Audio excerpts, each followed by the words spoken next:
Hi, I'm Michelle Donegan with Mobile Europe. I'm here at the Network Now event with Matthew Twomey, Head of Marketing from Anritsu Service Assurance. Hello, Matthew.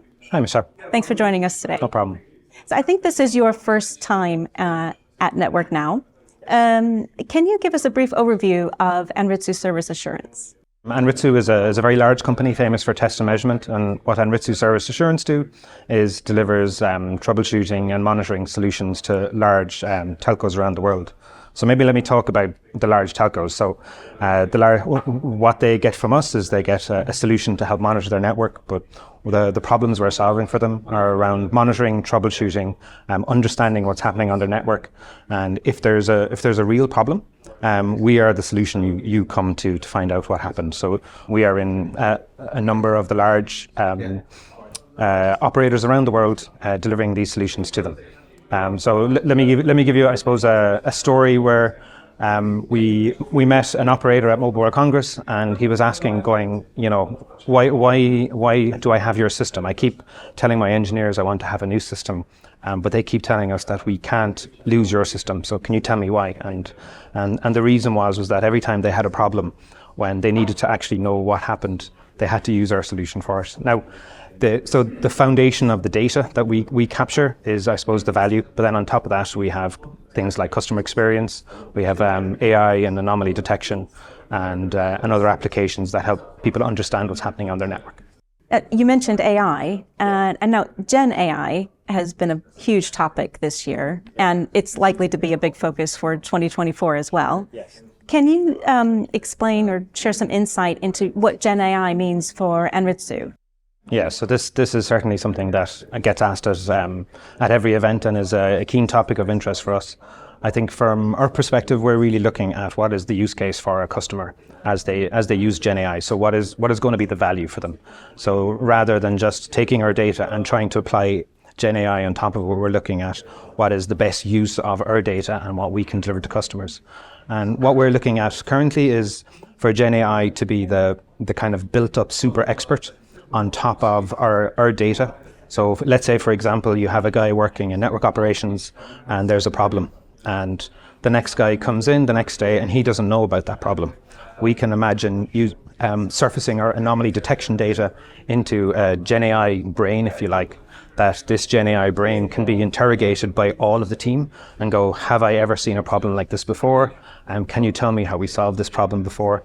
And so what we can see from Gen AI is that it will help not only that network engineer, but you could also imagine that there'll be different personas, like his boss, the head of network operations, the CTO, will be able to come in and go, what are the main things that happened that I need to know about?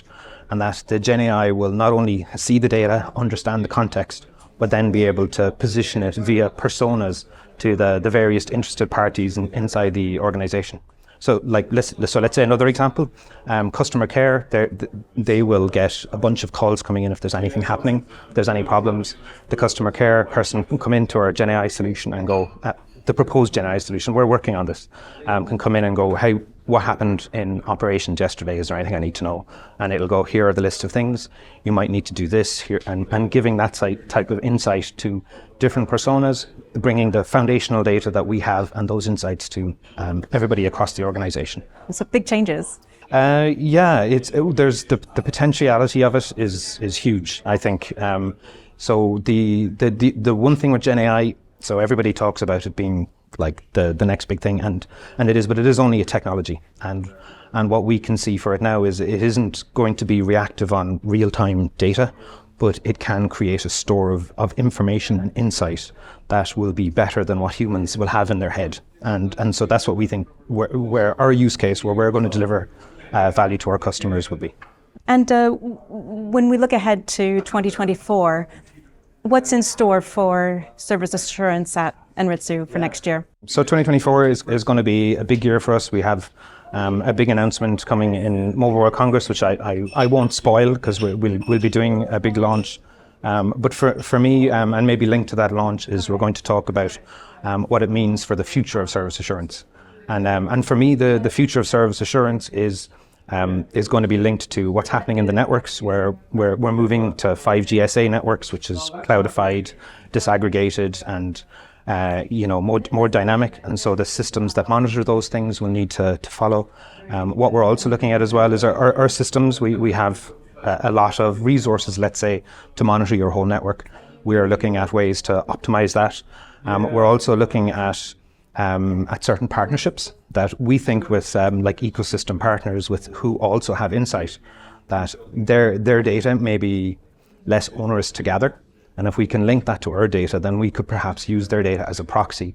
And so you can maybe optimize and have cost reductions in how you collect data and how you find problems on your network.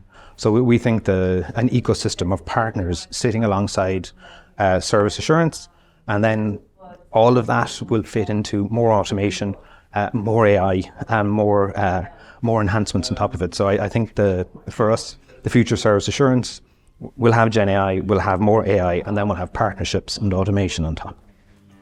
Well, we'll look forward to hearing more about that next year. Thank you. Matthew, thank you very much. Cheers.